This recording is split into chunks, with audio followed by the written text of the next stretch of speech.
Yeah, some people say Dr. Damina is always preaching as if he is the one that knows everything. After all, the Bible says we know in part. How can Dr. Damina be shouting as if he's the custodian of Bible knowledge?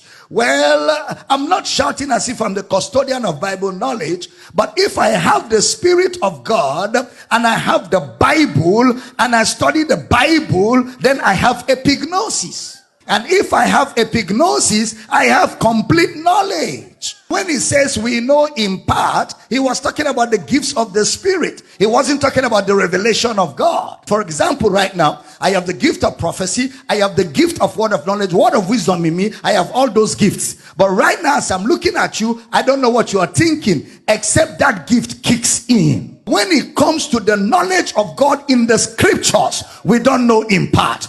We know in part when it comes to the gifts of the Spirit. That's why even if I have a word of knowledge about you, it's a word of knowledge, not a sentence of knowledge. When people call you and they're giving you details of your life, it's a red flag. God does not reveal to anybody those kind of details. He will only give you an idea. Even Jesus will say, you have 5 husbands, but the one you're with is not. That's all he said. He didn't go into the first husband is called, the second one is called, because it's in part. God won't take your life and put in the hands of another man. No father does that. In fact, he will protect your secret. Even when giving people word of knowledge about you, there are things he will not tell. In most cases, it's an idea. Even the person talking may not be too sure. That's why sometimes they will say, 1, 2, and they will look at you. Because they want you to confirm. God has not given anybody such authority over another person. That's why it's called gifts of the Spirit. And the Spirit of God does not disgrace people.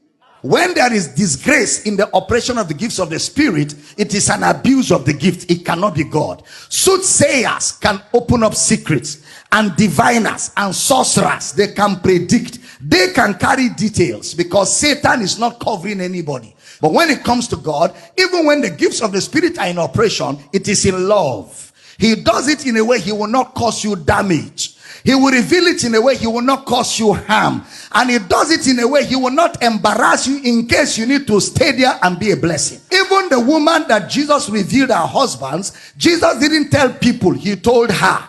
So in the operation of the gifts of the Spirit, when the information is sensitive, even though it's an idea, it will be whispered into your ears. The man of God will know that this is not for everybody. If he says showman, he will announce it. And if he says showman, you know where it is coming from. It cannot be from God, because God's Spirit does not do show. God's Spirit loves, corrects, instructs quietly to bring the best out of us. I feel like I'm teaching.